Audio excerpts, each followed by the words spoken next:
Hello, and welcome to the latest episode of the Video Game Choo Choo podcast. This is episode... Let me open up... 84. 84? 84, all right. I think. Because we had a couple of episodes last week about E3. E3's over. And I'm your host, John Machonsky. With me today are Michael and Niall. Hi. Gentlemen, how are you? I'm doing Good. okay. Let's just keep talking at the same time. Yeah, yes, please keep doing that. Okay. This sounds great. Niall, Hi. your turn. How are you? I'm good. How are you? Fine. Michael, how are you? I am fine. How are you, Jonathan? That's not me, but I'm okay. Lauren can't be here this week. We don't know exactly when she'll be coming back. She has some family issues, but I think it'd be a good idea if you follow her on social media to just send her some kind words, because she could use them right now. Yeah.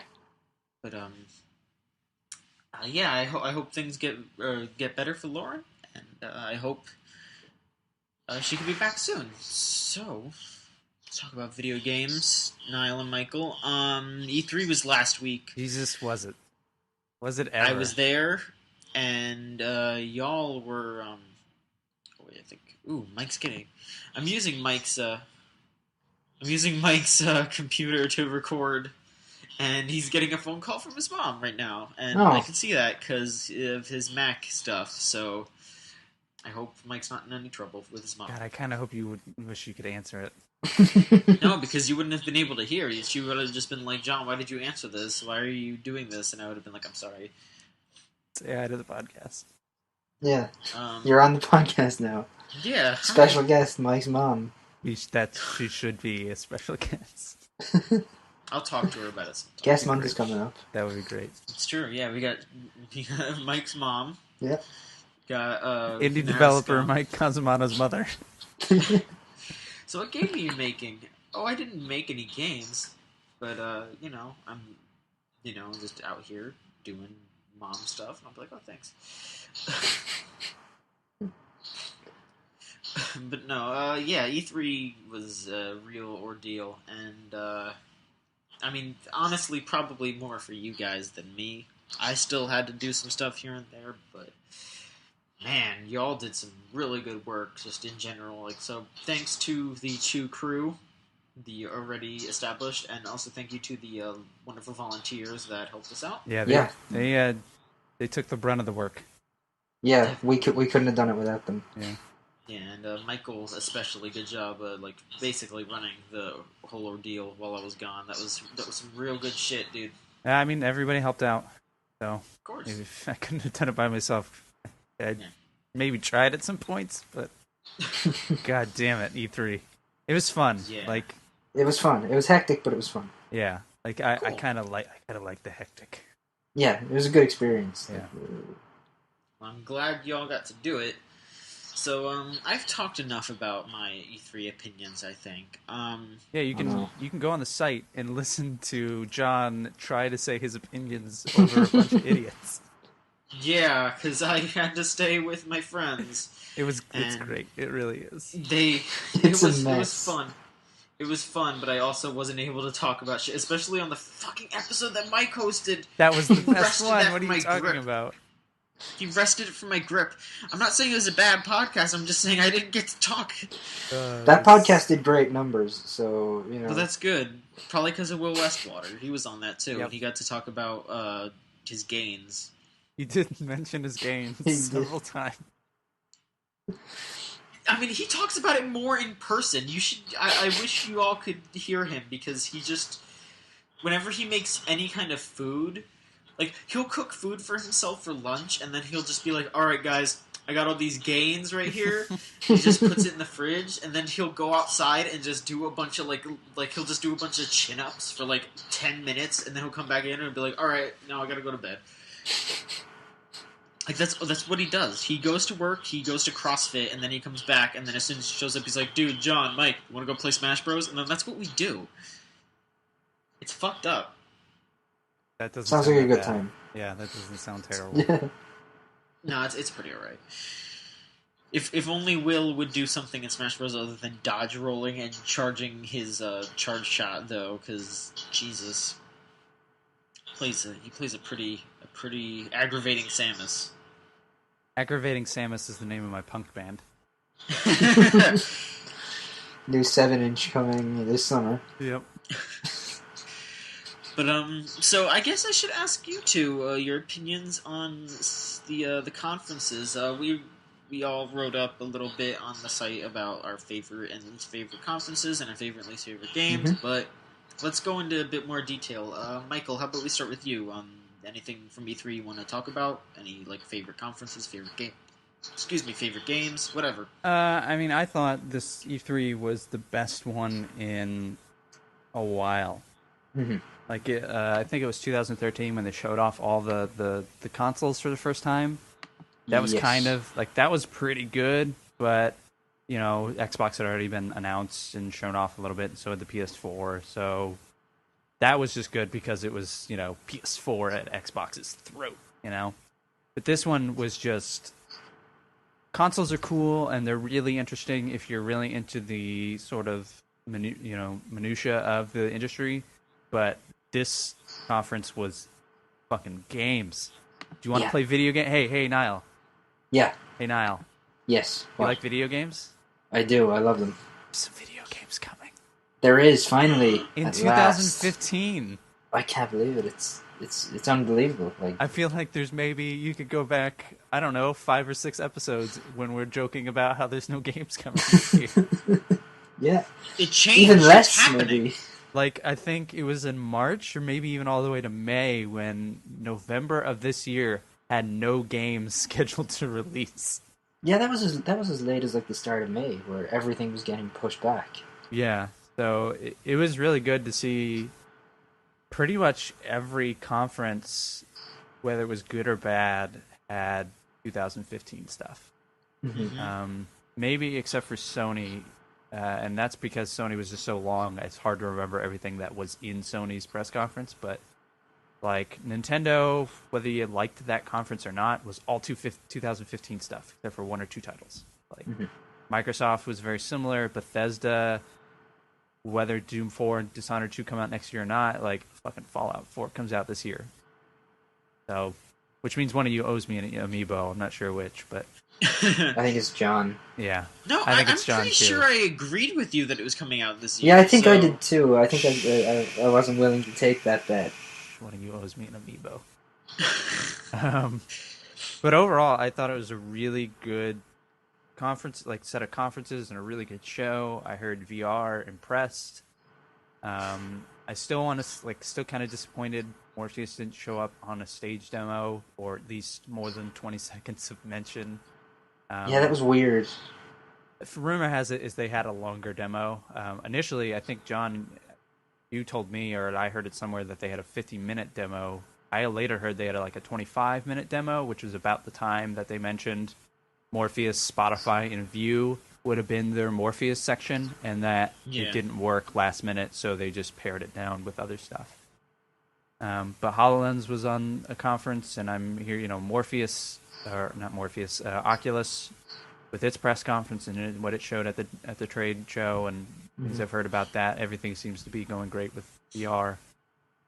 I mean, the Oculus show was still kind of rough. It was rough, but hearing about how those, their touch controller works and how that, that's coming really soon, and Morpheus comes next year, and HoloLens is just still probably in R&D, but, Sony's Vive, or not Sony's, Valve's Vive comes this year, and Microsoft has something to do with that. VR is suddenly really real. It's not... Microsoft has their hands in a lot of cookie jars when it comes to VR, though. Which is good. I'd rather see that than see them waste money like they did on the Kinect. I bet that's probably why they're doing what they're doing. Yeah, HoloLens seems great, but it doesn't seem like a consumer product yet. It seems like a really cool dream. Yeah, because from what I heard, I didn't get to see HoloLens, but just from what I heard from people, that what they showed during that conference was pretty misleading. I've heard the opposite. that Really? I heard it was. that it's the only thing that I've heard that restricts it is its field of view. Your periphery is still normal, but I see. when you put it on, you see like the demo I heard about was you put it on and you see a Halo waypoint like down the hallway, and as you walk to that Halo waypoint, it knows you're there. It gives you further instructions. Like it seemed, maybe not full Minecraft demo like they showed, but who knows if that requires a Kinect, because it said you had voice commands and weird hand movements to control the camera. So who knows what exactly, that was. But from what I've heard, all of those things, Oculus, Morpheus, HoloLens, all kind of worked. Okay. And then I was just impressed at the show overall because there were more women on stages. There were more women protagonists. Yeah, that was a big noticeable thing. Yeah, like Ubisoft at one point had 2 women of color on the stage at the same time. Nobody else. There was not a white producer standing next to them. It was just them talking about video games for a while. Horizon. What is it? Horizon Zero Dawn. Zero Dawn. Yeah, Zero Dawn. That's a woman protagonist. Assassin's Creed, you can switch between a woman protagonist. There's another one where you can switch between a man and a woman. Dishonored. Yeah, so that's pretty dope. Like it's great to see how it's just great to see different perspectives shown, and it's not this dominated white male dominated industry, even though it still is. It's just great to see that there's some diversification. It's getting better. Yeah, there's some diversification, and like that's what I want my video games to be. Is I don't want to play the same thing over and over. Like it was maybe 5 years ago. I remember on several video game podcasts, people were complaining like I'm always the all powerful white male. Like I'm always this all powerful person. And that seems maybe to be getting away from that a little bit. And absolutely diversifying our ranks. But other than that, like, I thought Bethesda stole the show. Like, in my opinion, they just had, Bethesda had a really good showing, especially for their first year. Yeah, absolutely. It's their first time up there. Square, I accidentally said, I think in my piece, that was their first one. That was their first one in, 5 years, I think. Yeah. It's been a while. Yeah, their show felt like it's, it ended 5 years ago, and then they all just woke up from a cryo sleep and all right, let's put on a 2006 press conference. It was fucking did. It was really awkward. There was a lot of missed cues and a lot of just strange things. It's just happening. the podium in front of a screen is such a 2005, 2006 conference. Like, if they wanted to go real old school, like early aughts, they should have just had some graphs. I think their problem was they didn't know if they were showing this to consumers or funders. Yeah, I guess Microsoft was the only one on TV this year. I thought it was nobody on TV this year, but I guess Microsoft made it to Spike again. I think they were showing a bunch of stuff on Spike. I heard it was just Microsoft. So maybe they had a stage show, like a GameSpot-esque show, but at none of the conferences, I think, other than Microsoft got shown. Yeah. So, but I thought, other than maybe Ubisoft and EA, everybody else did at least above average. Even Nintendo. Like, you can say, "Oh, I don't like that Metroid. I'll better sign this petition online so that they just this atrocity." Yeah, let's go sign a petition. I think that I don't think that Metroid looks very good. But God, you do not need to write a fucking petition. You can't ask for a Metroid, and then when they give you at least one, go like, nope, that's not what I want, because that's not what they're going to hear. They're going to hear, oh, you don't want Metroid, okay. I respect that they're trying something new, and some of the things that they are trying with their games are interesting. Like, I really like what they're doing with Animal Crossing, with the Happy Home Designer thing. I don't like the board game, but... Oh, see, I was the opposite. I saw that board game, and I thought, oh shit, it's Mario Party. Fuck that. Fuck everything. Fuck Animal Crossing. God damn it, full Wii U. And then the more they showed of it, the more it seemed like a Fortune Street. Yeah. I love Fortune Street. So, the more I saw that, I was like, alright. Like, okay. And maybe if this sells well, they'll do a full one. Because I'm not buying the Happy Home one. So, maybe in a little bit when this goes down from $60 to $55 a year after release, I'll pick this up. But I thought Nintendo did fine. I thought Sony. I know you two people are crazy and thought they did terrific, but I thought they did terrific. I don't know why you would say they didn't. I mean, other than maybe like looking back on it now and just being like, yeah, some of that stuff probably won't hold up. Because I think in the moment it was fantastic, and I still think the way that they held that conference is good. But like now, after news has come out, there are problems with their announcements. Sure, I just don't like.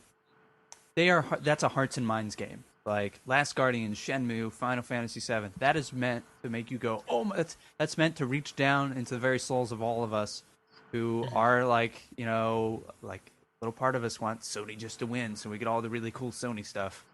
I mean, I don't want anyone to win. Yeah, I want people to be able to make good games. I'm just saying, I think specifically right now, that they did a good job. Was a fanboy, like a fanboy's dream. Like it's not that none of that adds value to the PlayStation, because Final Fantasy VII Remake, which won't come out anytime soon, is from somebody who watches the industry. That's an expensive game to make. That game has been ported to everything, then some, whether it's a bad port or not.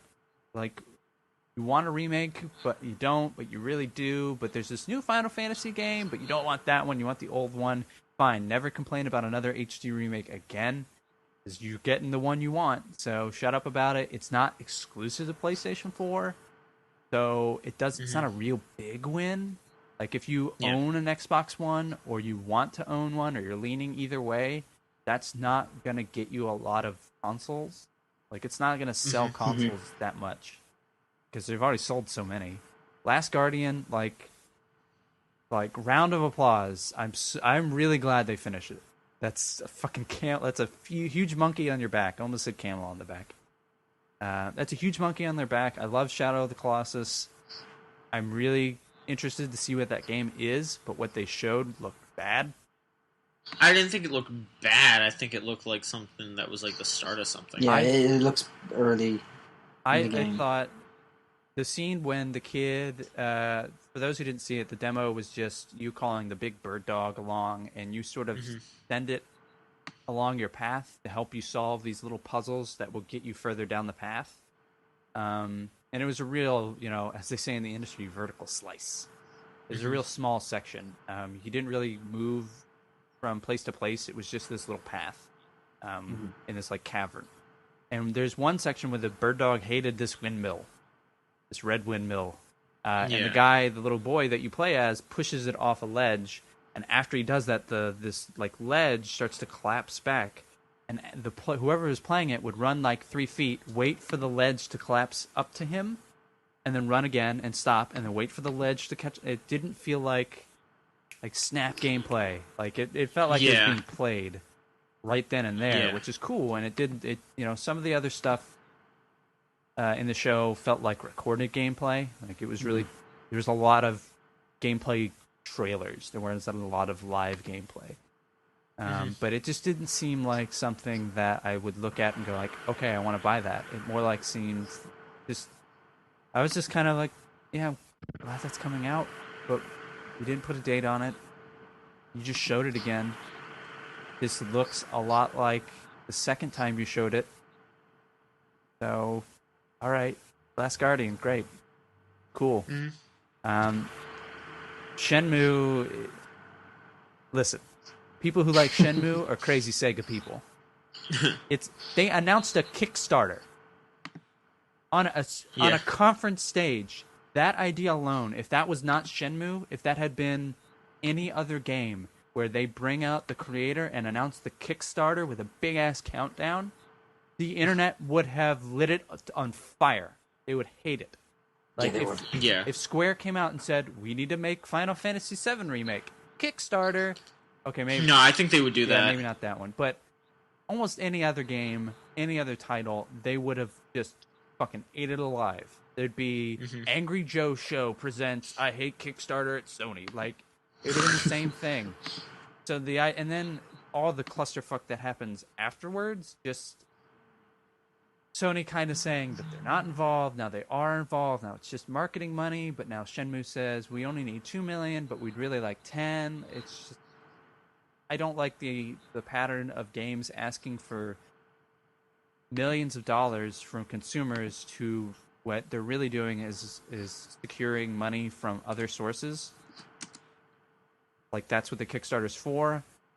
But then asking consumers like, but we really need 10 from you. Like it's just all dirty. So because let me I'm gonna look on Kickstarter right now and I'm gonna see what the highest funded things on Kickstarter were. If Shenmue got $10 million, it would be like just $10 million. It would be the fourth most funded thing. It's like the only things that would have made more money would be Pebble watches and that coolest cooler. It would make more money than the Ouya, than Exploding Kittens, than Bloodstained, than Reading Rainbow. Like they would have blown all this stuff out of the water. That, I mean, they still it seemed to have stalled after E3. Last I saw it was like 3.5 million. Yeah, it's 3.6 I'm right looking, now. Okay. I'm looking right now. Yeah, but it's still one of the highest funded projects. Like I'm looking at Kickstarter right now, most funded. It is right up there. It's right behind Mighty Number 9 for highest funded. Well, I mean, I don't know why. I never played the original Shenmues, so I can't be like, you like shitty games. Like I don't know if it's a shitty game or not, but just if you want more of that, hey, go give Shenmue your money. If you want like more of that stuff, yeah, go pre-order Final Fantasy VII, even though you've seen half a second of it. Like if you want more of that, and I don't mean like more Final Fantasy VIIs, I mean more full-on remakes, I mean more Kickstarters at conferences, then go ahead and go back all that stuff and have fun. But like, that is not where this industry needs to go. Like, I just wish Sony had like open. no first parties. Like, do you really want more Kickstarters at Sony conferences? So it's just, Sony did a really strong third-party show. And I thought Horizon looked fucking incredible. I thought... Yeah, Horizon is... If I had gotten to play Horizon, that might have been one of my games of the show, but, you know. It was mine, and all I saw was some, the footage they showed at the conference. I thought... Yeah, but you didn't get to play Transformers. I thought Uncharted 4... Just gonna ignore you. I thought Uncharted 4, like, even though their demo, like, completely messed up... I still thought that looked great. I guess they had more of it that apparently looked even better. So I thought Sony had a strong showing. I just didn't like the front. I think they just started so terribly. I think they just, like, Last Guardian, guys, am I right? They should have ended with that. No, they should have started with Last Guardian and maybe ended with Final Fantasy VII as, like, a one more thing. But, or really, it should have been right before Uncharted, just, like, hit these two notes and then fucking fade out. But I didn't think they did terrible. I just don't like the idea of these big companies playing a hearts and minds game instead of a what are you doing for, like, what, like, show me something I can play now or soon, not one day you might get a Final Fantasy. Great, okay. Like, but what are you doing this November? Like, you as Sony, like, what are you doing? Yeah, fair enough.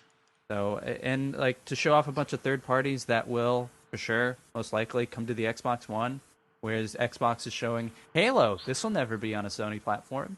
2 Gears games. These won't be on Sony. Like, that is the long con that every maybe for me console has to like win.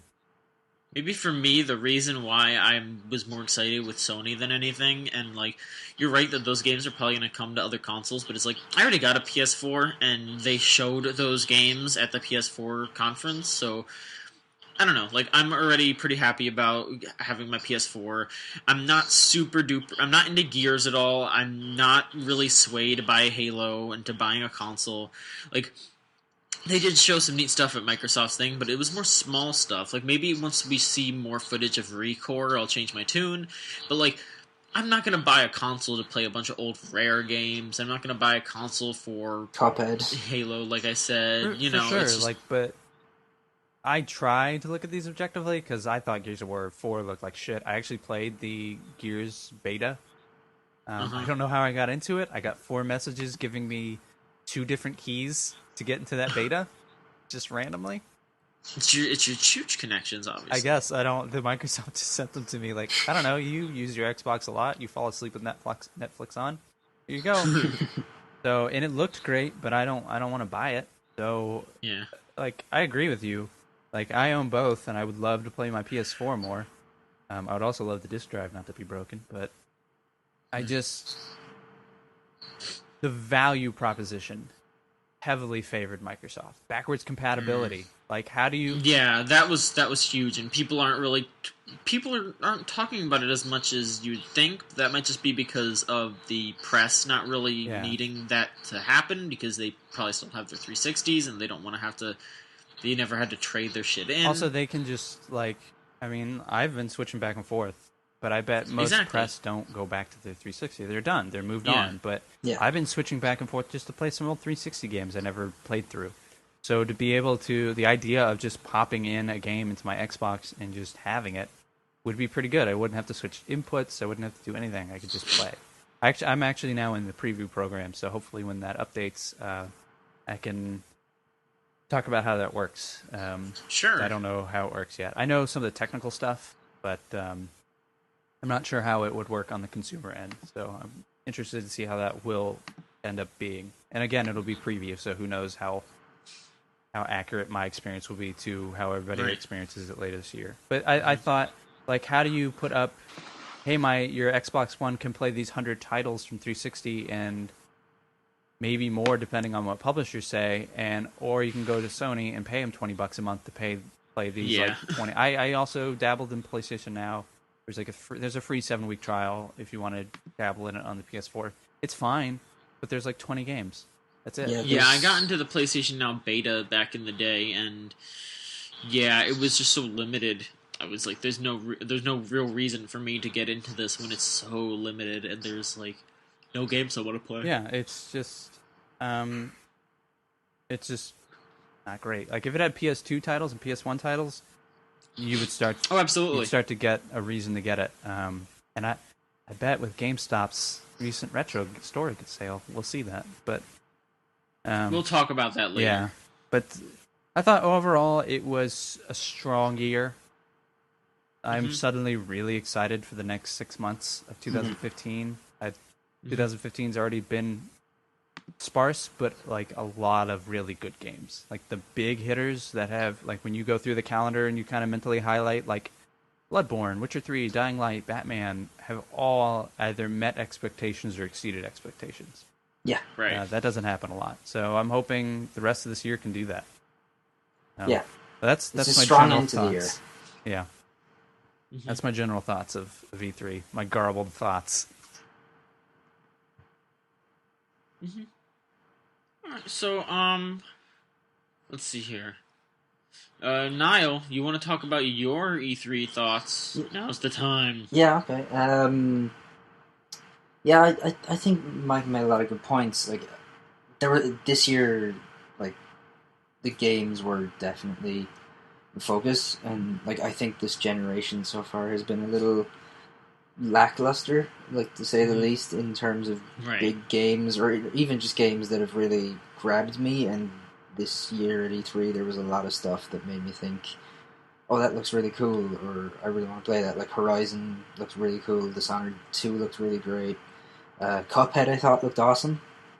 Yeah, I played a little bit of Cuphead. That game is super neat. Yeah, that's such like a unique looking game, and like I hope what people take away from that is that indie games don't have to all look the same, because there is like this tendency about indie games just, oh, let's just go retro 16-bit, and like this is such a unique like design choice for them to go after, like, so for such a small team to go after something that's like, it looks like it was straight out of the 50s, you know, and right, like that is a really cool visual design, visual aesthetic, something we haven't seen before, even if the gameplay itself is, you know, just, I think it's just a side-scrolling shooter, right? Like, it's all if you've ever played, isn't it? I wouldn't know. I think there are some just side-scrolling bits. All the stuff that I played was boss fights, but I think there are some side-scrolling bits. But no, I mean, if you've ever played like it's not like Contra really. It's more like a Gunstar Heroes or a Alien Soldier. Okay. But no, that game is really neat. So yeah, it's good that you're excited about it. Yeah, I was hoping we'd see a little bit more of it than we did. Like they just kind of ran over it real quick, but I'm not. Yeah, I mean, like they're being a bit strange about it because it's like such a runaway hit almost with people at home. Like they're so excited about it, but I don't know how much.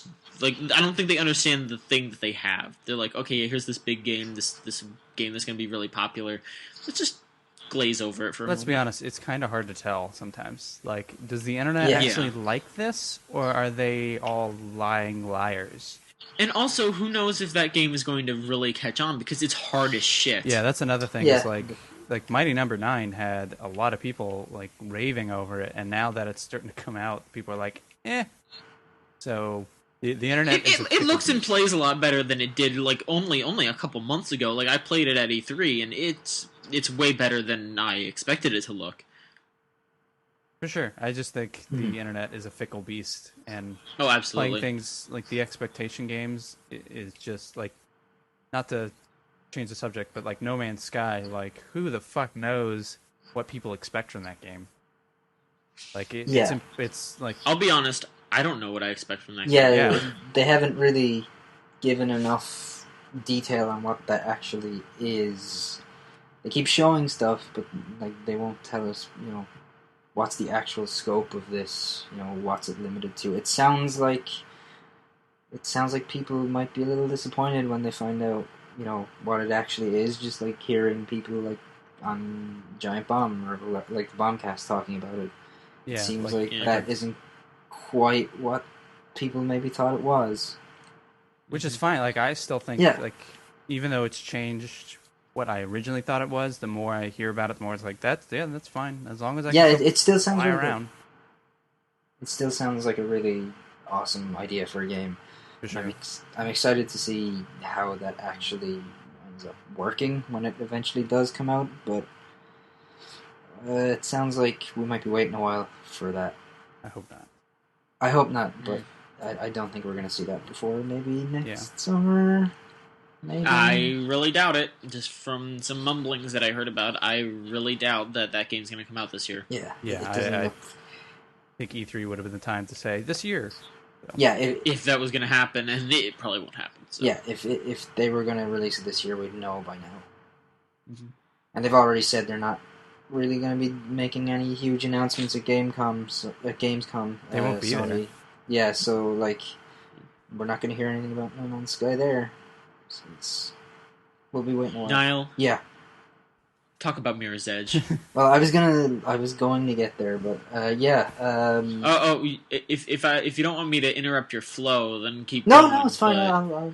Dude, I just want to hear you talk about Mirror's Edge. You are so excited about that shit. I was so excited for that. Like watching EA's press conference, and watching that countdown to Battlefront thing. I was starting to get really nervous, and like I was even getting nervous in the Slack chat, like where we were all doing our work, because Pele was sitting on stage just rambling. God damn it, Pele! And it just went on forever, and I was just kind of freaking out, like, oh god, Battlefront is supposed to come in like 5 minutes. Oh no, they're gonna cut Mirror's Edge because Pele won't shut up, and then they showed it, and I was so happy, like.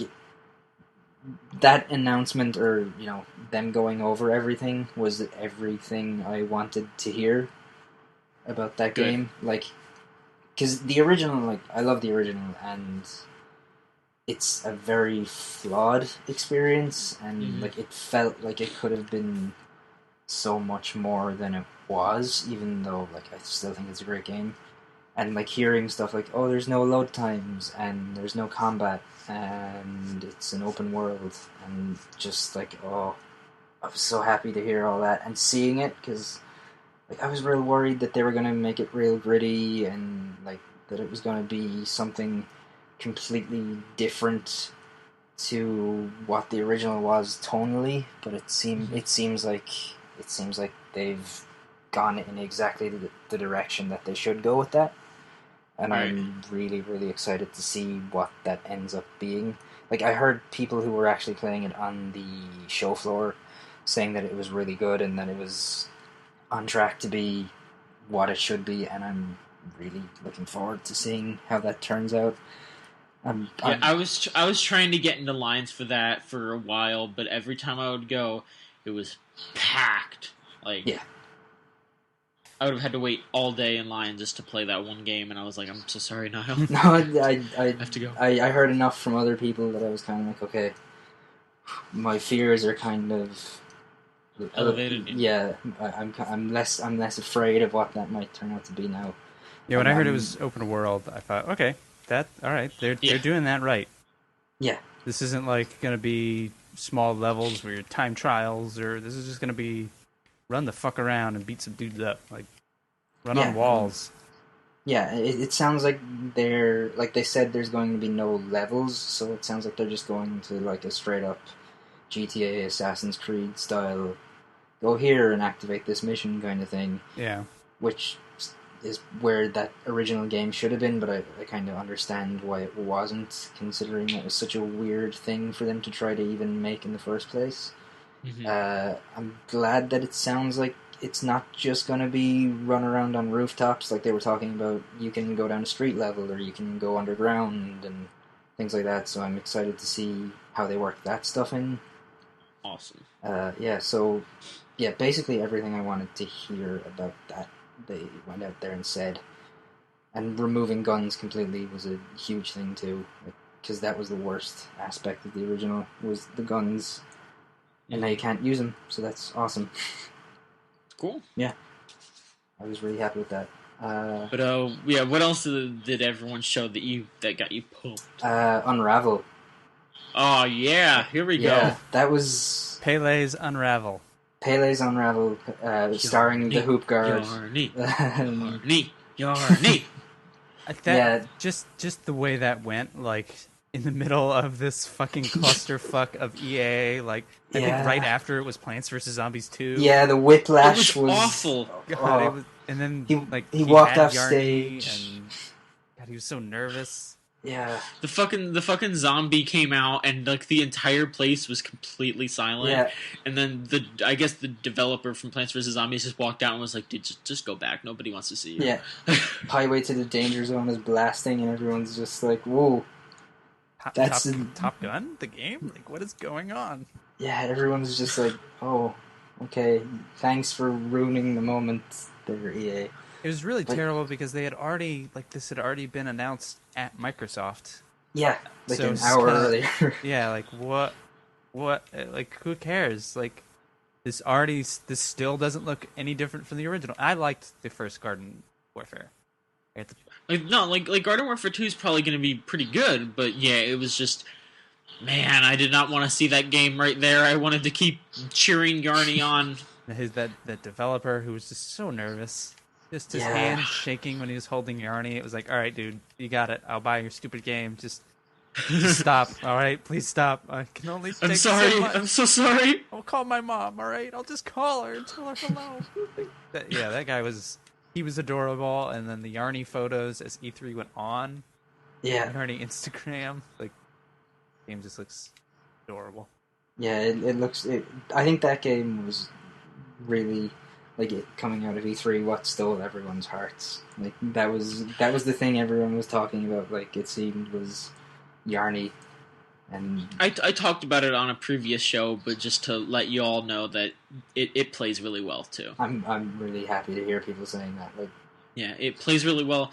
The story is probably going to kill all of us. God, I heard you describe the story. Oh, my God.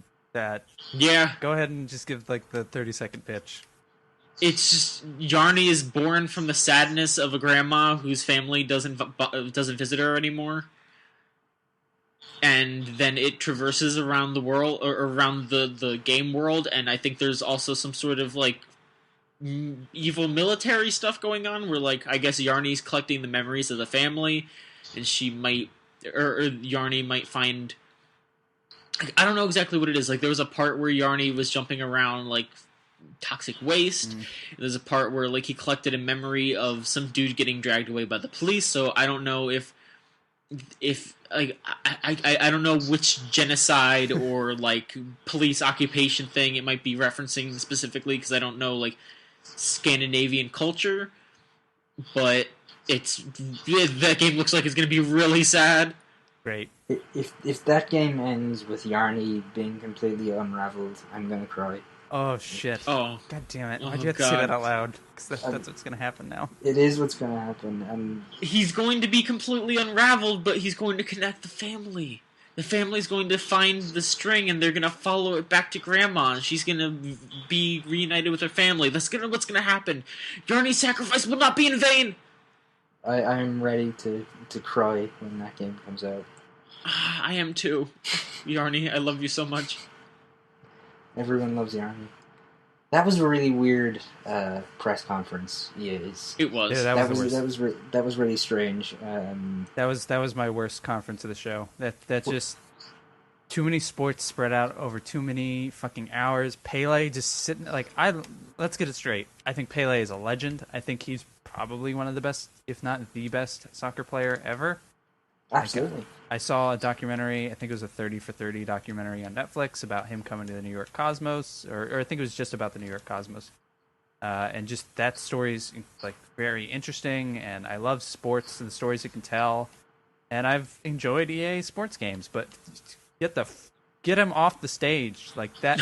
They didn't even talk about the game. Like what? Why is he out there? He just sort of sat there and sort of mumbled really quietly. They asked him questions about like, what was it like soccer in America? Like, shut up! Like this set, like it came across. That whole thing came across like a meeting for investors. Yeah, it was. This is why you should invest in us, because we have the backing of greats like Pele. Like it's the weird thing about E3 where it is right now is, who are you talking to? Are you talking to consumers right now? Or are you talking to investors? Are you talking to Walmart managers? Who are you talking to? Like when you have Unravel, you're talking to like the people who are really into video games, because Joe Sixpack doesn't know what Unravel is, and he's like, well, where's my Madden? When you bring out Plants vs. Zombies, you're talking to, I don't want to say casual, but you're talking to maybe a more average game player who doesn't like Call of Duty. They were explicitly talking to parents during a lot of that, because they were like, hey, here's this game where, you know, it's multiplayer focused, but if you don't want your kid to be in this toxic community, we have a single player thing. We have couch co-op now, so you can just buy this game for your kid. You can play it with them, or they can play it with their friends, or they can play it by themselves. So that they don't have to hear any swears. Yeah, like it just, none of that felt cohesive. None of it felt. It honestly felt like a bunch of people from a bunch of different parts of EA all sat down and they said, "All right, PopCap, you have this 10 minutes. All right, guy from Unravel, you have this 10 minutes." Nobody sat there and went over it and thought, the FIFA team just has Pele on for 10 minutes. That's weird. They just all had a portion to fill, and nobody sat there and said, "Does this make sense?" Yeah. Like, I mean, that's basically EA, because EA is so fragmented. Yeah, it just none of it made sense. And then the countdown thing, as if to say, "Hey, we get it. You don't give a shit about any of this." Like what? Like what? Yeah. Like, what do you mean? The thing you're tuning in for is coming.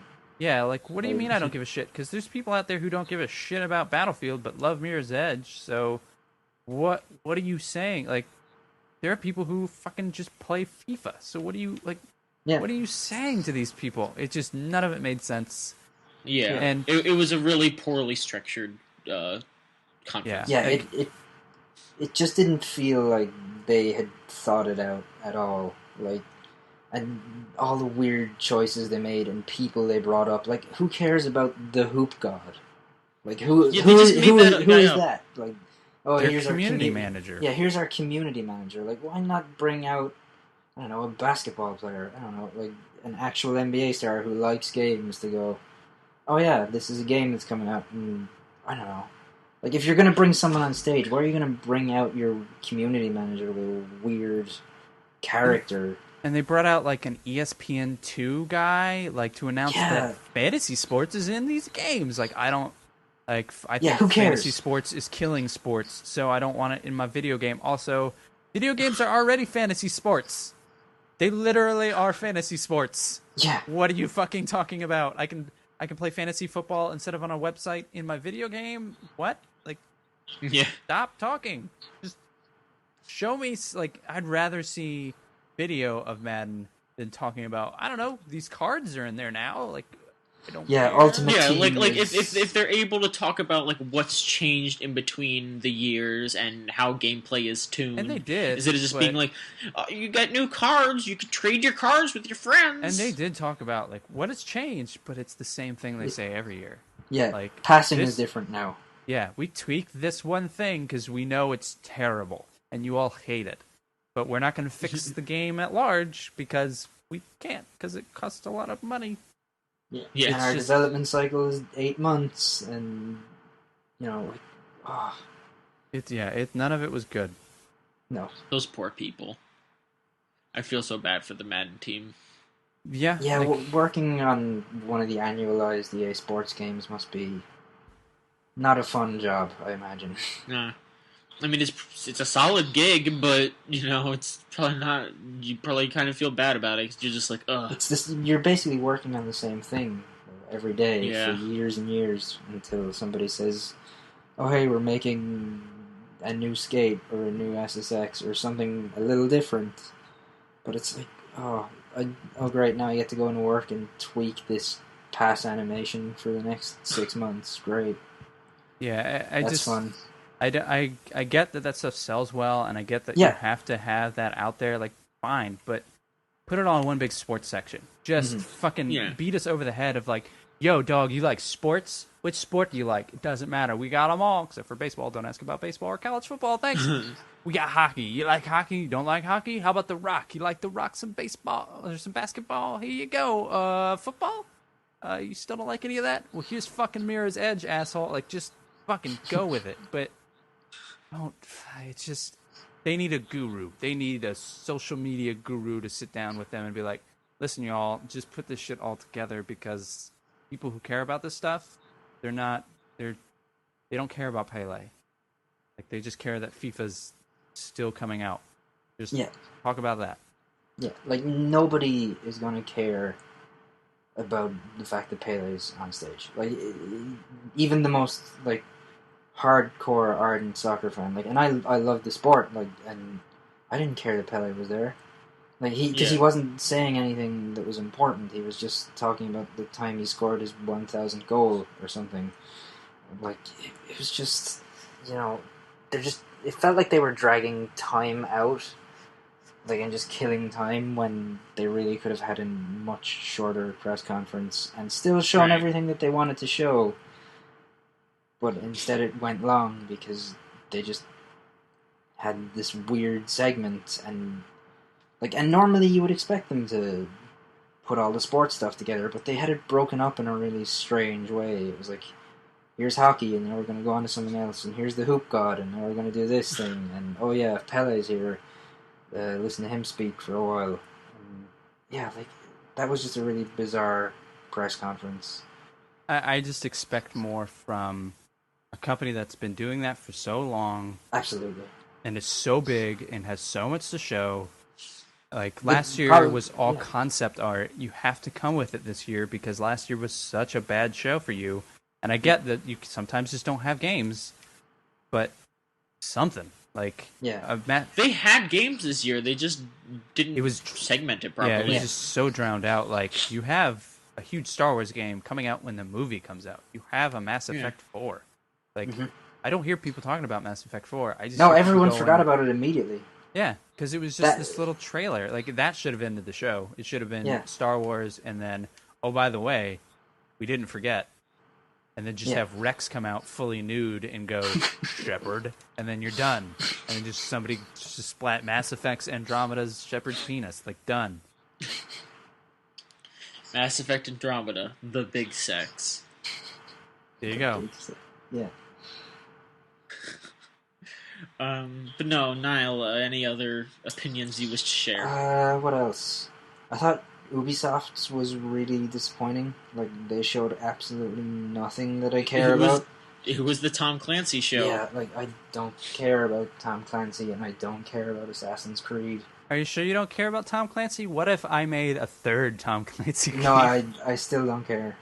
I've liked Ghost Recon games, so that Ghost was Recon actually isn't a bad like none of the like Rainbow Six and Ghost Recon have both been decent series. I just don't care.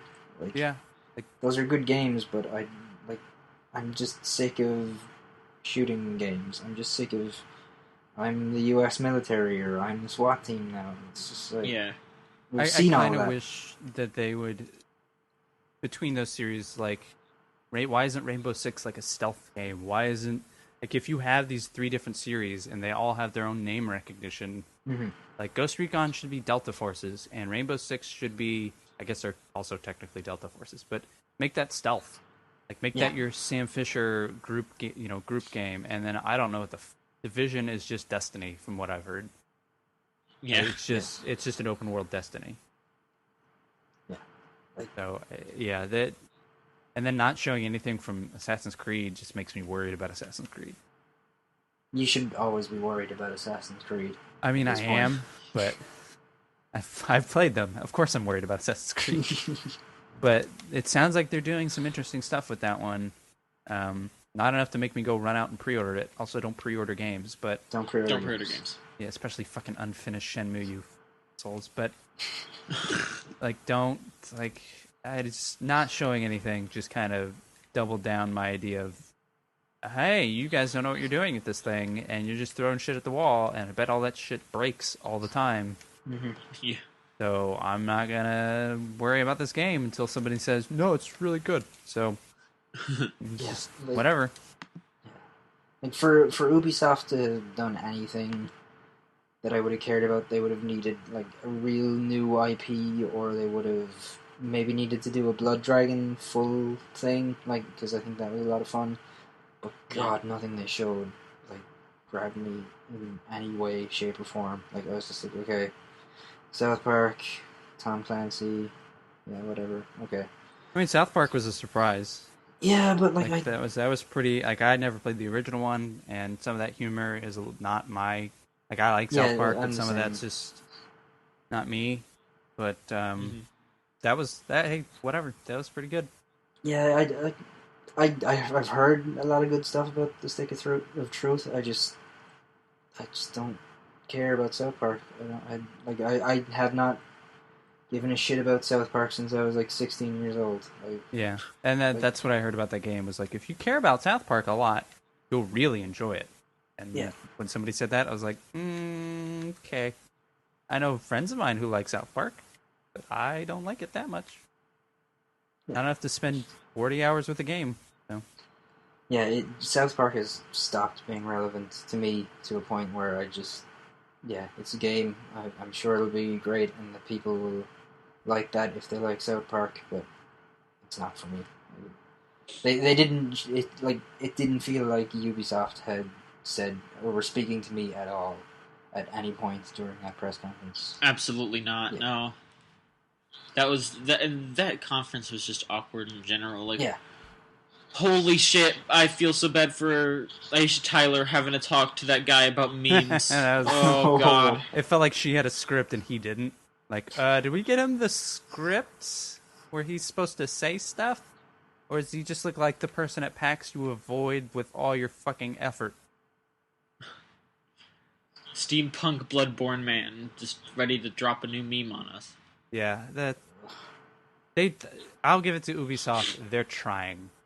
Like they are. They're trying. They're trying a little too hard, but whatever. They're trying, and I don't think you can completely fault them for having something like we don't look at and go like, "This looks great," but no, they're trying. Like somebody got excited over. Like one of my cousins is obsessed with Assassin's Creed, so getting what turned out to be 2 trailers from that show that showed new stuff. Like, that's exciting to him. And I've seen some write-ups about how it's going to be more GTA-ish with, like, an open world. That sounds cool, but, he's still into Assassin's Creed. You couldn't... Nope, I'm done. Yeah. You really need to change that game to even get me into it, so... You need to take a break from that game for a year or two. Definitely. Yeah. And then not to have, some big hitters like Watch Dogs. I'm not surprised it wasn't there, but Probably next year. Yeah. I think they're going to want to take some time on this next one. Yeah, but they have to have so many teams now, just so many like Assassin's Creed teams that they gotta have something. Otherwise, it's just more Just Dance. Everybody, you can subscribe now, please.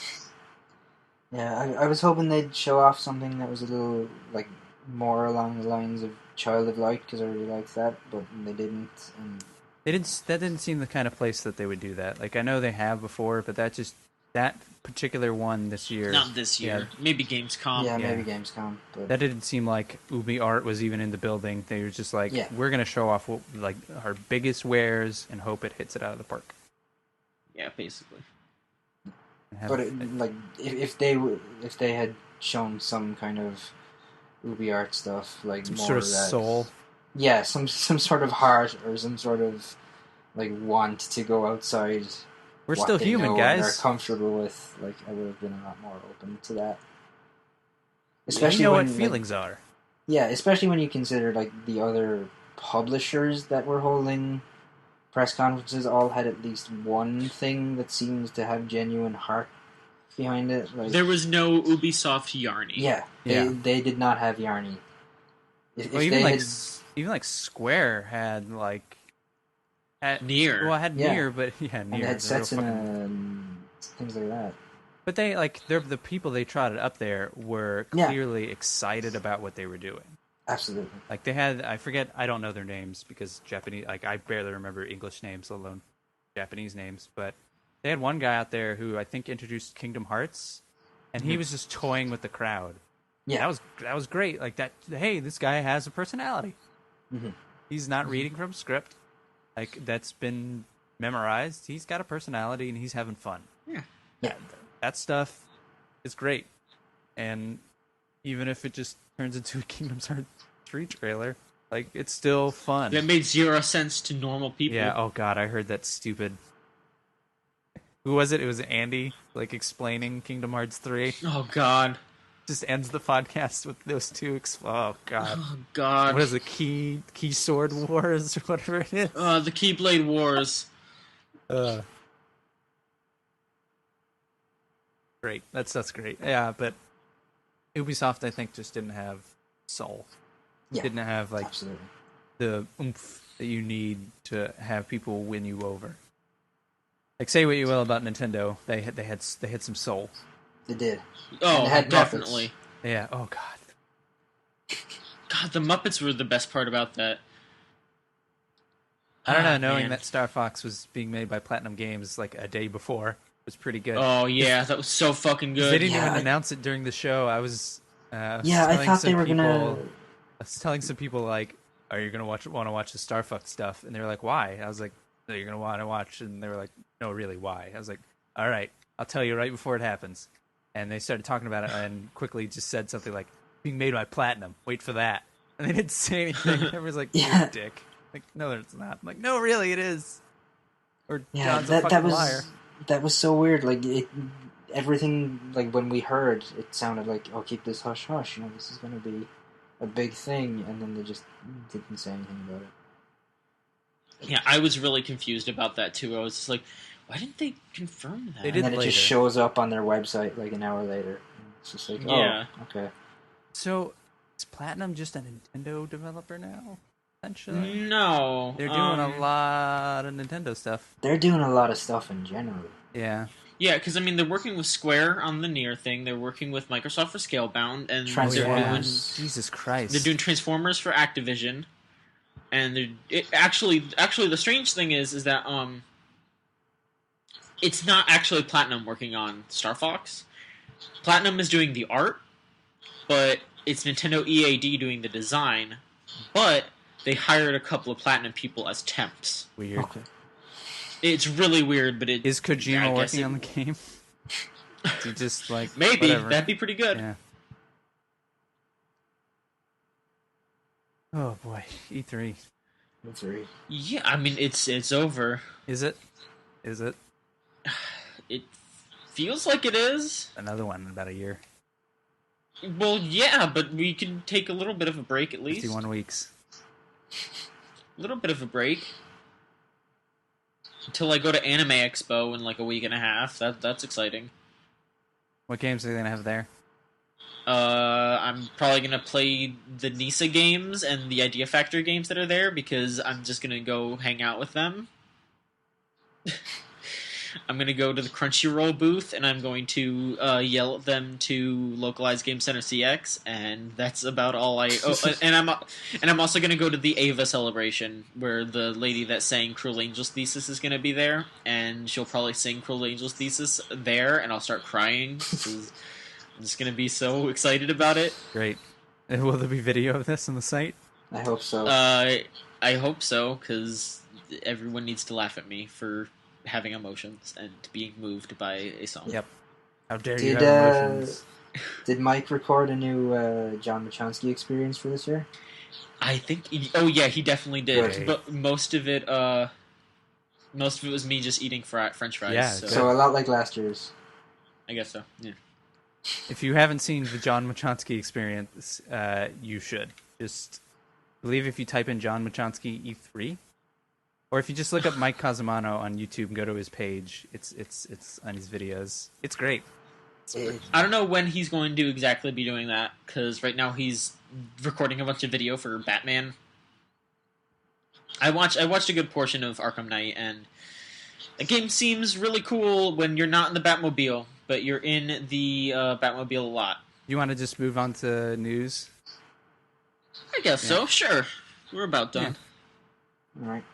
Okay. All right, so, I doubt any of us played a lot. Like, I played some Titanfall, some other games, but nothing that needs to be discussed today. Alright, yeah. Yeah, right. Today is very much a, hey, let's review E3, and then we can go back to regular-ass shit. Next week. Yeah, hopefully. But let's go on to news here. I think since we're just talking about Batman, we can start off with that. Arkham Knight came out, but Unless you own a PC. Yeah. Yeah, it's pretty rough. The PC version of Arkham Knight is busted as shit. There are some. I've been seeing at least 2 different workarounds like passed around on Steam that fix some of it, but that's not exactly what you want. Yeah, it says that you can just dig around in the NII files, but the game crashes a shit ton and stutters a bunch. It's locked at 30 frames per second, but it still dips way further, like no matter what you try to do. You have to upgrade your drivers for the game, but even then it doesn't work. They're trying to patch it. Sounds like it was an outsourced port, that Rocksteady didn't make this port. That's what I think I heard, is that Rocksteady posted something about how they're talking to the developer of the port and trying to work some stuff out and trying to get patches that fix everything. So I guess that's probably where the misconnect was, the miscommunication. Yeah, it just seems like a real busted mess, and hopefully that gets fixed, but the Green Man Gaming and some other sites are accepting refunds. And Steam lets you do refunds now, so that's Steam's got refunds. That seems like a good game to do it for, and to go just get the console versions. But even if you want to get the console versions, there are some problems there. There's special editions of Batman Arkham Knight are getting either canceled or delayed. There's two all over the board. 2 of them. First off was the Batmobile edition, which is a $200 edition that was supposed to come with a fully not customizable, transformable Batmobile, but that got completely canceled because they, I guess, Warner Brothers and Rocksteady decided that that the toy wasn't up to snuff, that it wasn't proper for purchase, so that just got straight up canceled. Yep. You will get, for both of these, you're getting, I think, the game still. It's just and I think you get some free skins, but and I want to say you get everything else in that. You just won't be getting the Batmobile. But hey, you know what? I'd rather them be honest and offer refunds. Like, every retailer that you could possibly have bought that through is being told to offer full Honoring refund. that, yeah. So, But the other bit is the limited edition, which comes with just a Batman statue, is being delayed. Amazon is sending out download codes for the game, so people can buy them. Can still play the game at launch, but they have to wait for their statue and all the other goodies that they paid for with the limited edition. Yeah. Mm-hmm. Which I bet that the statue and the Batmobile will probably be made by the same people. Yeah. I mean, I'm at least glad that they are honoring what they're doing and they're getting people codes and are refunding people. Like, that's at least nice. But at the same time, man, I wonder what happened. I mean, hey, guess what? Making toys is not easy.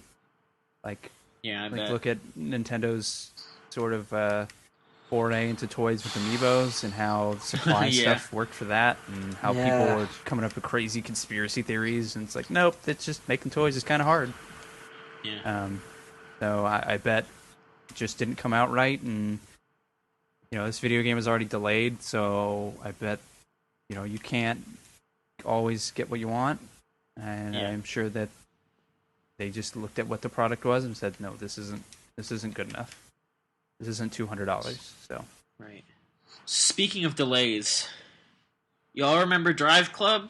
Yes. No. Unfortunately, I remember Drive Club. Tell me about Drive Club.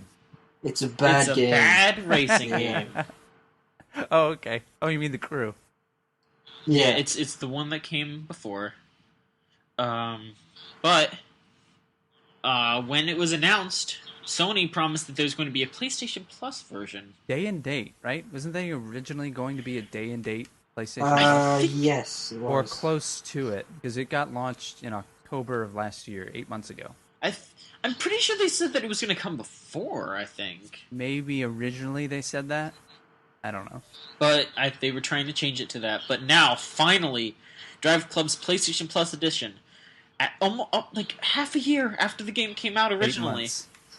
8 months. More than half a year. Yowza. The PlayStation Plus version is finally going to come out. Maybe. I think it's going to be out by the time you listen to this. It was out yesterday, but the servers weren't up, so they took it back down. Yeah. I guess the store update happened, and so it went up, but I guess whoever the developer was didn't tell anybody or whatever the fuck happens in those cases, and the servers weren't ready, so you would go to buy it for free, and it just wouldn't download. Yeah, jeez. That whole thing is... That's the biggest mess that it could possibly be. It's... Yeah. That whole thing is such a fucking mess, but I don't even know anyone who wants this anymore. It's almost just like a promise. Yeah. I mean, for free, go ahead. But wasn't the PS Plus edition like a demo, essentially? No, it had a limited number of tracks or something like that. It had all the modes. Yeah, it comes with all the different modes. It just it doesn't have all the cars and all the tracks. Great. And I think you can buy them as DLC. I think, right? Wasn't that the idea? No, I think you just had to buy the full version. Oh, really? I thought. Great. Yeah. So this is like an extended demo. I guess that took them 8 months to hand out for free. I guess. But you have to pay for it because it's a PS Plus edition. Technically, yeah, you're paying for it. Great. Fucking great. It's a mess. Yeah. It's the worst. Oh my god. And it's not even a good game. Thanks, Sony. Yeah, okay. Excuse me. Let me just add to this. This is even more of a mess. Drive Club PS Plus edition will be available on the 25th, which, like I said, might already pass. But most members will be restricted to playing offline because the online components will gradually roll out. Wow. Jesus. Yeah, man. I know video games are hard to make, but fucking A, dude. Like, what is happening with that game? That is a book. I don't know. That's fucking crazy. I want to read that book. It's probably just the saddest book of like, listen, games are hard to make, and Sony was really confident with our game, and then we made it. Mm-hmm. If there is a better game that tell you that you shouldn't pre-order stuff, Drive Club. It's that. Yeah, Don't definitely. pre-order games. Wait for them to come out. Ugh. Yeah, absolutely. Speaking of games that are delayed ad infinitum, Phantom Dust for Xbox One is not in active development anymore. Sounds about right. Yeah.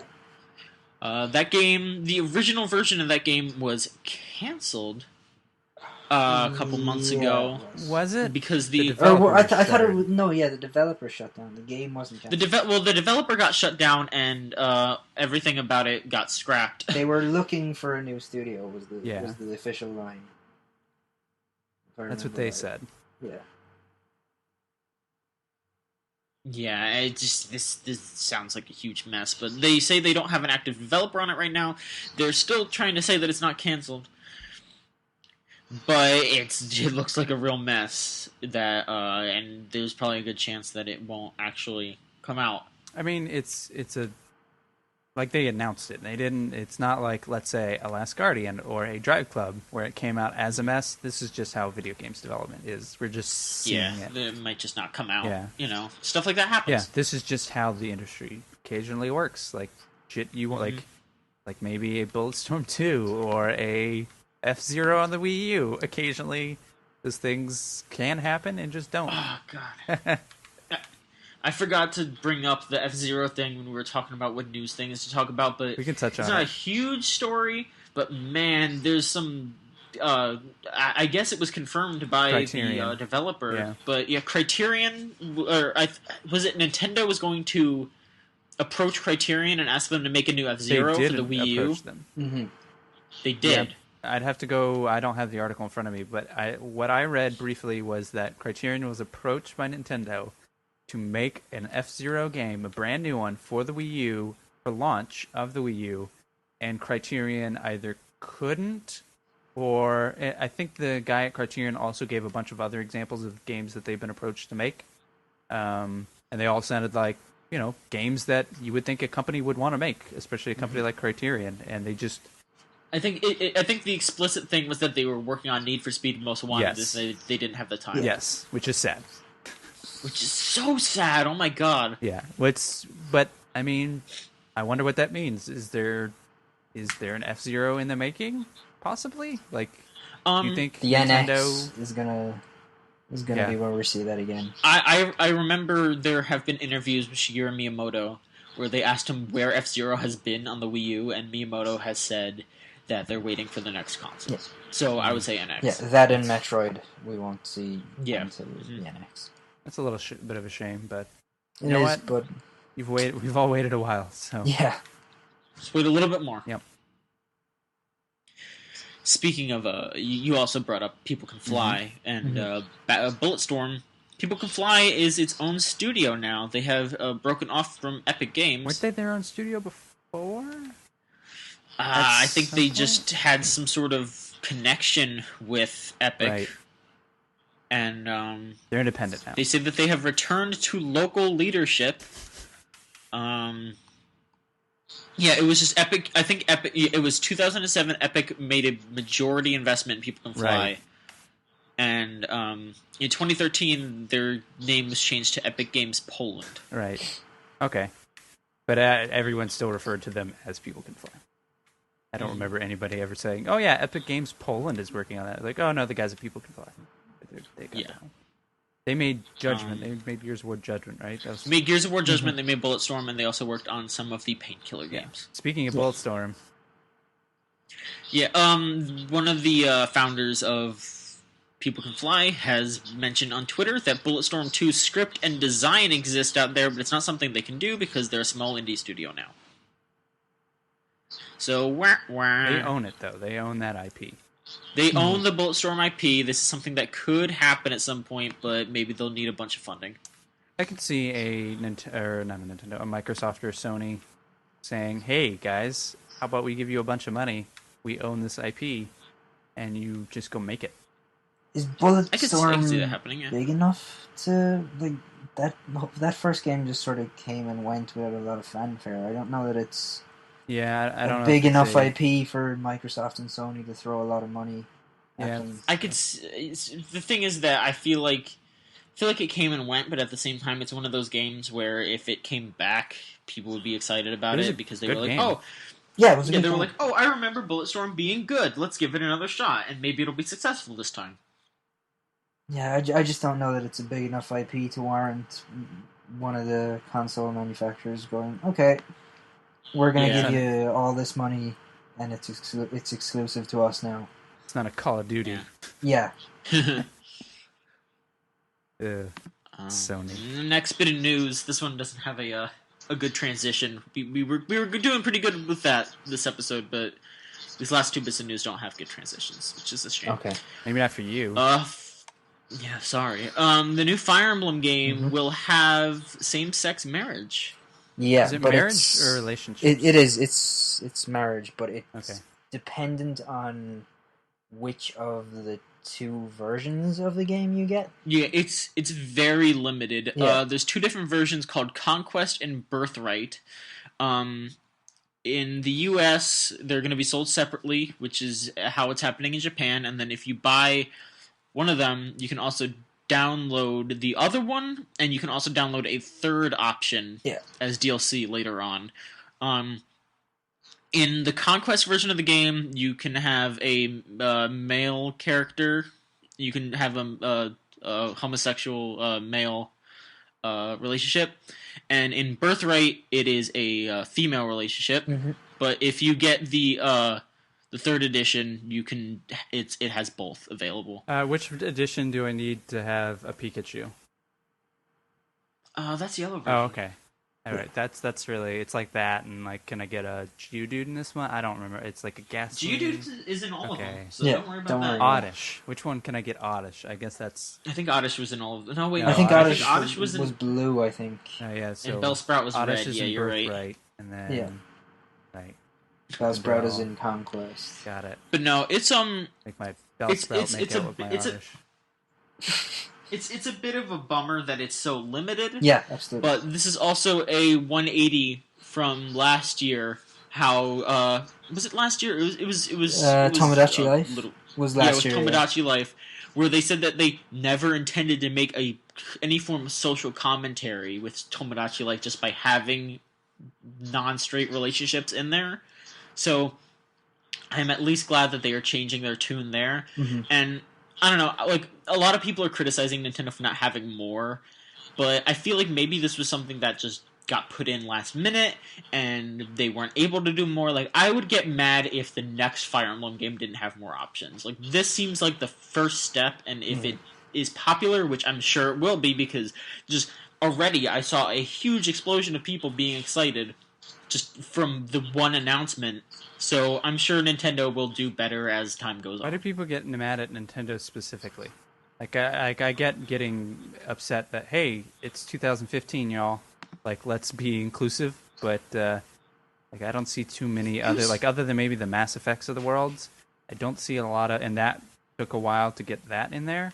Why do people get so angry that, like, just because these games tend to be more open of, like, you can be in relationships, so I guess we should include homosexual ones. I get that, but where's the pressure on Microsoft and Sony to include that kind of stuff? It was explicitly Nintendo's reaction to Tomodachi Life. Yeah. It was more just that when questioned about it, because of course it will be questioned. Yeah. It was them saying, "Oh, we didn't do it because we don't want to make social commentary." Yeah, which is a and bullshit there is response. It was a bullshit response, and it was I wouldn't say understandable, but it was like, okay, I can see why you would say that, because Nintendo is such a, like, it's still such a Japanese focused market, and that is still such a, like, I mean, like, I don't want to speak for Japan or anything, but it's still a very different social climate over there than it is over here. Yeah. So the issue of gay marriage isn't nearly as big a topic as it is here in the West.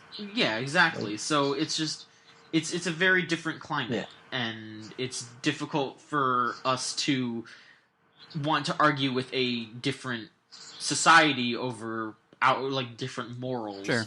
It's just weird to there. Like I think sometimes people target them because they are like the nice company and the family company and like the open company. Well, I mean, and people are really into Nintendo. Yeah, so they want Nintendo. They want to be able to enjoy Nintendo without like, oh god, Nintendo said something shitty about gay marriage and like invalidated either my friends or my own experiences, but goddamn do I love Mario, you know? Yeah. Like, you want to be able to blindly enjoy something, which I completely understand. I think that's why they get the unique kind of focus from a lot of people, is because you just want to like Nintendo. I think a lot of people don't want to like Microsoft or Sony in the same way.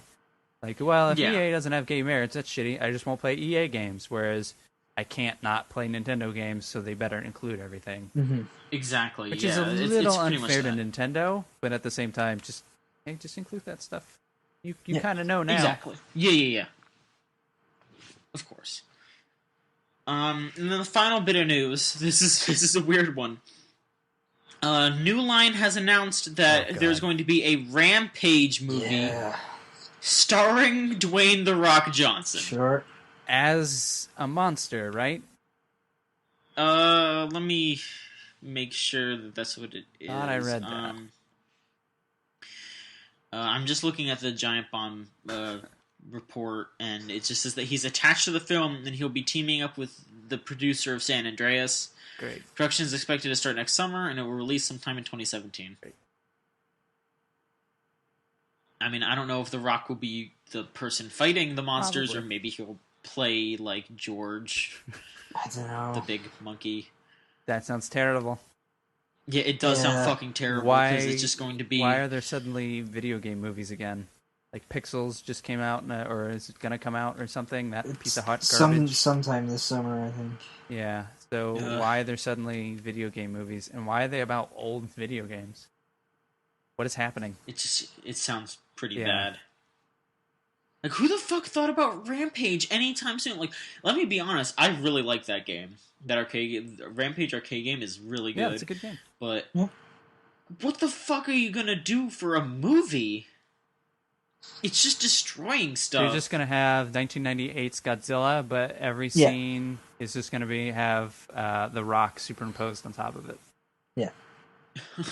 They're gonna digitize The Rock's face on Matthew Broderick's body. Yep. And that's on his body, not on his face, just on his body. Yeah. Just on his body. The Rock's face just floating. Yeah, that's you know what I mean. They're gonna put his head on Matthew Broderick's body. The Rock is actually gonna play every role. Just gonna do every. He might as fucking well. He's already doing that in general. So yeah. I would watch that. I'd rather watch that than whatever stupid Rampage movie. This sounds really rough, and whatever. I guess I'll go see it if it doesn't look completely terrible. It's gonna look completely terrible. God damn it, John. I mean, I'm not gonna go see Pixels. Yeah, you are. Just watch the Futurama episode that Pixels is ripping off. Yeah. It's a lot shorter and a lot better. Alright, well, we're done with news here. Let's move on to questions. Michael, you want to handle that? Questions. I think we only got one or two this week. We have two questions. It's pretty much only one. Because we're recording a lot earlier than we normally do. Yeah. And a day earlier, too, so... Yeah, because I have a commitment, so... What's her name? Nathan Drake. Will Westwater? Will Westwater. Pretty much, honestly. No, I don't know how much. Nothing to be embarrassed about. I've seen. No, absolutely not. I've seen pictures. Yeah, absolutely. No, I don't know how much I can talk about it, but I think I'm gonna go see some Naughty Dog game dev talks. So, cool.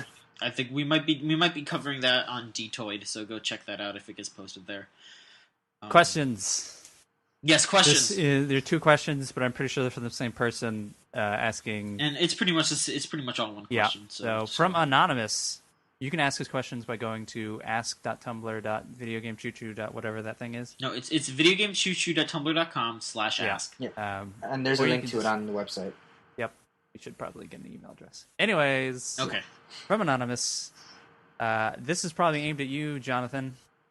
Oh. Yep. There's no Jonathan here, but yeah, I'm pointing at you right now. All right, well then I'll take the question for Jonathan. That's great. because Here you he's go, not here. Jonathan. Did you encounter booth babes, and what do you all think of the practice of hiring booth babes for promoting stuff? I mean, I saw some people in like outfits and stuff in front of things. There were some booth babes at like the Dark Souls booth, and like I think Wait, at What Dark is Souls a Dark booth? Souls booth babe dressed like? I don't. They weren't even dressed up as anything. Okay. It was just like attractive women Okay. standing in front of this blood fountain, and I was just like, the fuck. Like, did they were they They weren't in cosplay or anything. They were just in like clothes? like Just normal tank clothes. tops.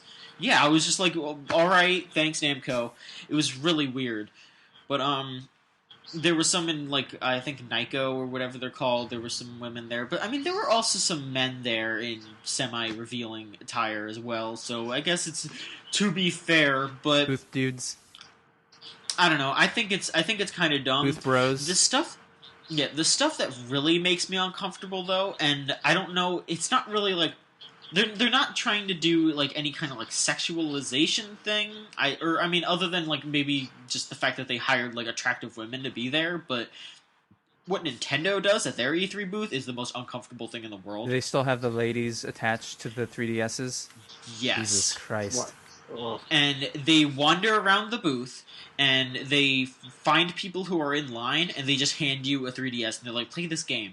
And they hover over you and they keep asking you your opinion on They the have game. to hover over you because they're like attached to the 3DS to like their hip. No, I mean, like it's not just like that. They're because there's a good amount of like line in between the 3DS and the person, Sure. so they could stay a little far away from you. But like they're right next to you, and they're just like I played Paper Jam, and this lady was just standing over me like, so you like Mario? Yeah, I like Mario. What do you like better, Mario or Paper Mario? Paper Mario, probably. Oh yeah, what's he doing in this game?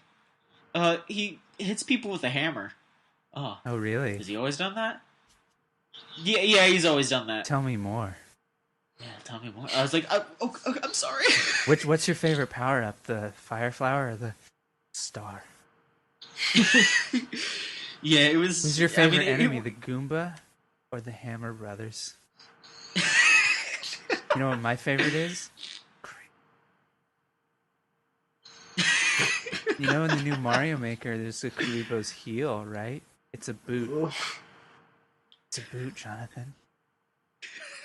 How'd you know my name? But no, it's just a little bit more disconcerting when they're like just coming up to you in the middle of a line with their tether and are questioning you about the game. That's uncomfortable. Yeah. But I don't know. I think it's really, really dumb when they just have attractive women standing in front of the thing just to lure people in. And okay, it's not. I don't. This isn't me being like, oh, I hate the booth babes. Why are they like? I don't like the fact that the game companies are trying to attract people to their booths with attractive women, and I don't like the people that walk up and take fucking pictures with them, because that's not what you're here for. I think some people are there to do that. I'm just as upset at those people as I am at the people that only go there for the merch. Like, to be fair, I stood in line for a Persona shirt, but that was the only thing I did because I was like, oh, I want to dance real quick, and that's funny. But like, I had to go play games. There were people that brought like lawn chairs to E3 to sit in lines. I saw that photo.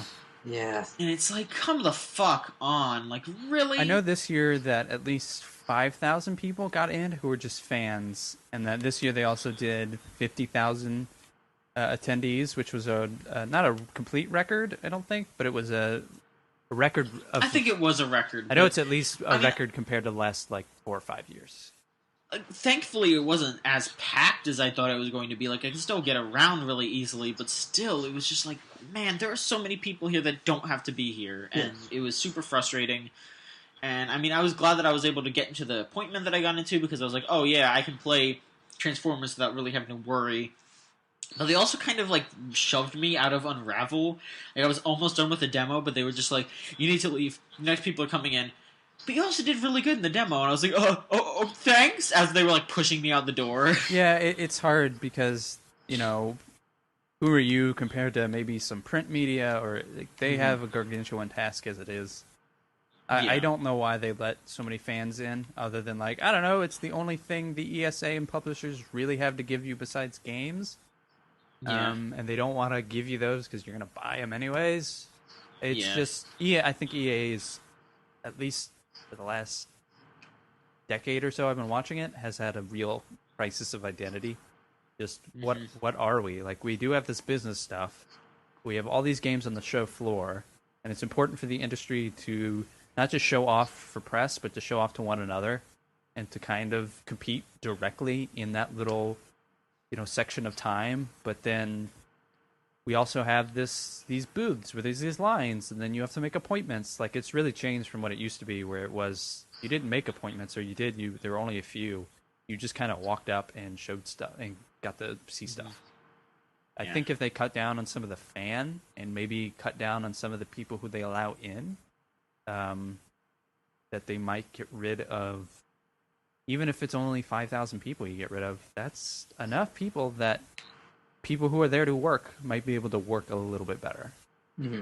Honestly, what I would rather them do is I would rather them cut some of the budget on the booths and just make E3 itself a little smaller, then take that budget and bring back that E4All thing that they had way back in the day. Is that that was just that was open to the public, and they could probably make a lot of money off of that, and E3 proper would be a lot better for journalists and people that are there to work, because it wouldn't be as overcrowded, it wouldn't be as loud. Yeah, but it would probably it would be a little bit easier. Then you have to ask all these publishers not just to have booth demos for press, but to have booth demos for people. And that kind of is what PAX is. Like, I don't think the ESA needs to do that. I think those people need to go to a PAX. Just fair enough. There are 4 of them now. There's one in Seattle, so if you live in LA, it's like a 3-hour flight. Like, come on. Like, just go to a PAX. I know you're not seeing stuff that's a year out, but you're still waiting in line to see Star Fox. Like, just go to a PAX and you'll still see stuff, and you'll see indie stuff, and you get to meet other people. Like, that's what PAX is for. Stop going and not ruining, but stop making E3 more complicated. Then again, I've never been to an E3, so I don't really care. But to answer the question, I don't really like the whole just trying to bring people in that way, because it just, if your products are good enough, people are going to want to go see it. Like, people are excited for Dark Souls 3. They're not excited for the ladies standing in front of there. Yeah. Unless they're just some dude who doesn't actually give a shit about video games and they just want to get a picture with hot women. And it's like, I guess that's fine, but you're not here to play Dark Souls 3. You're here to take pictures of women. I mean, with women. I mean, there are a couple of people that just take pictures of the women, and that's even weirder. Yeah, booth babes are just a strange thing that I don't know why still exists. I kind of thought we were, like, I heard they were going away, like, 5 years ago, and then they're still out there? Yeah, I kind of feel like back in the day, like, anytime you read anything about E3 or saw something about E3 on TV, there would always be like, and the booth babes, and, like, you haven't really seen or read or heard about that for the last few years, and I kind of thought maybe they had just gone away, but I guess not. I mean, there's a couple of those places where like I don't condone it, but I like understand the thought processes of why they would bring attractive women there, because like there are just like, it's mostly the like hardware people, like the people that make the headphones or the fight sticks and shit. Because it's like, they don't have a game there, they don't have any kind of showing, so it's like, hey, come over here and take a picture with the hot ladies, and I'll show you a video of our new headphones. Oh, really?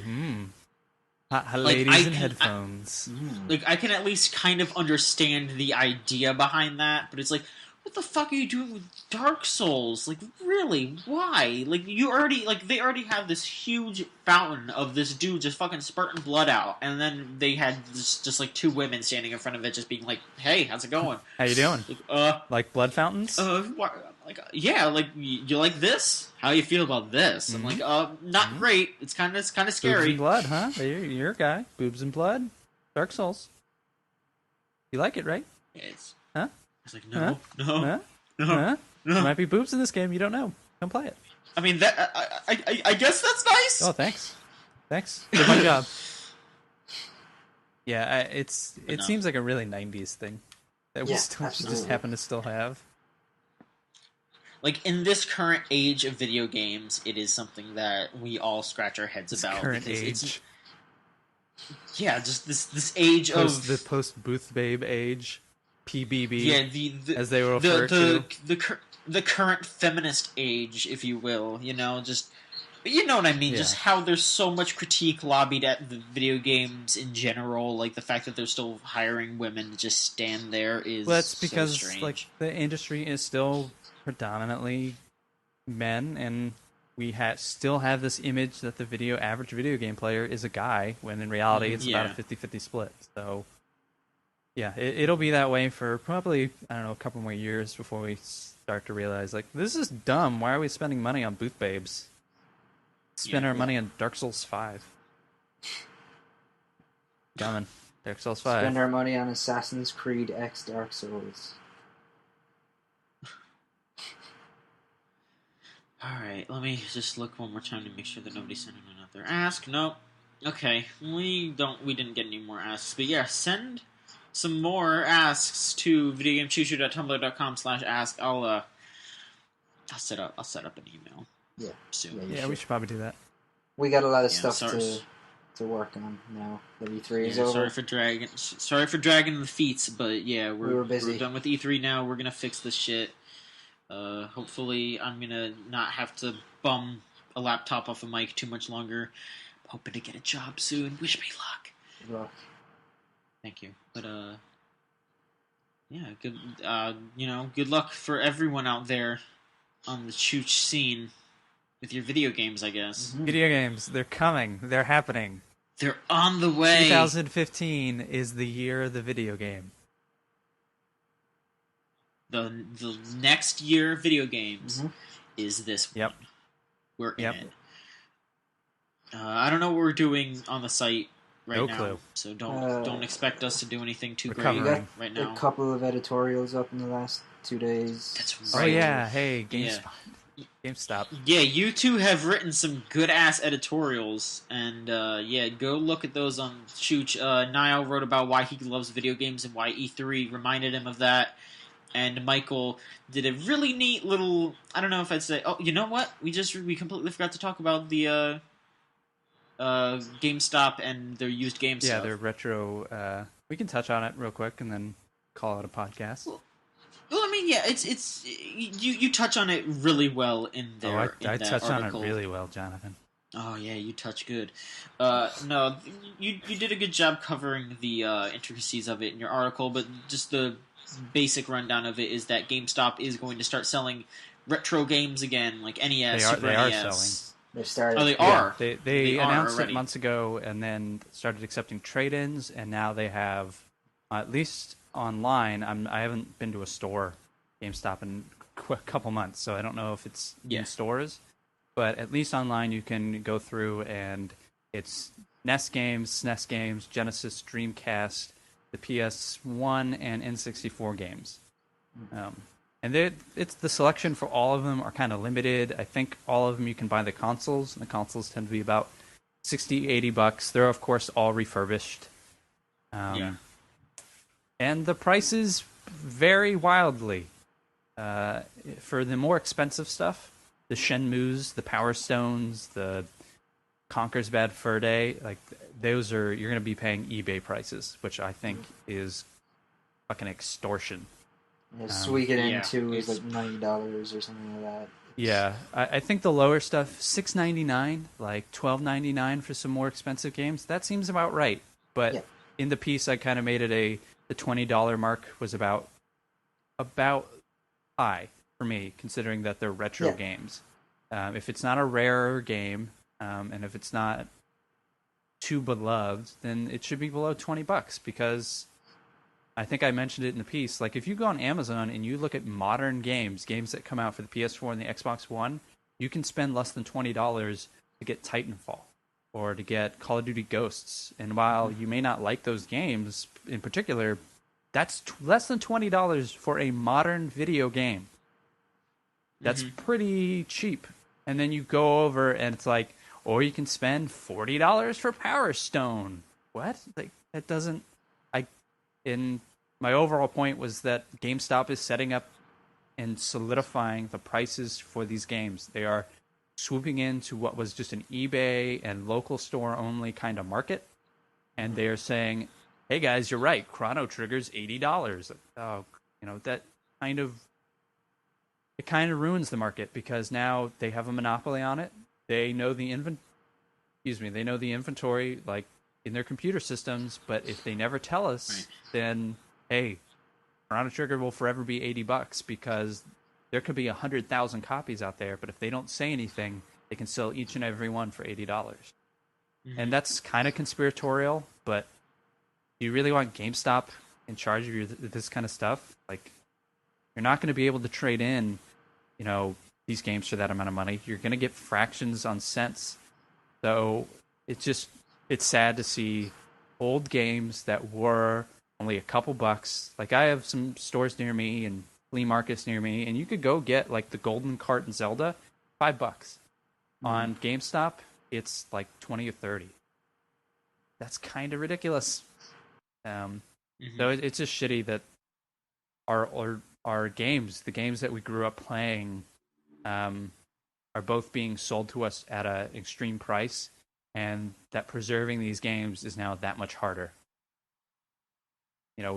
I haven't played, a lot of those games. I've never played a Dreamcast. I only played a little bit of a Genesis. I would love to be able to buy one and come home with just like a handful of games, but if I can only buy a Dreamcast for $60, like how much more for another 40 can I really get if I'm getting really good games? That's not a lot. Right. So just kind of go check out Michael's article that goes into way more detail about all that stuff and prices and eBay prices and about what you can get for each one. So really well researched, dude. Seriously, really good job.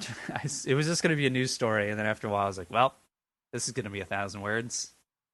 So yeah, go read that. Go read Niall's E3 write up, and I think we also have winners and losers for games of the show and for conferences. So yeah, it's a little silly to explicitly pick out winners and losers of E3. Yeah, but I mean it was still just fun to be like, hey, I thought this conference was really good. Yeah. Man, that conference sucked. Yeah, like I think when we suggested it, it was just more of like, let's just have an opinion piece. It's not meant to be taken literally.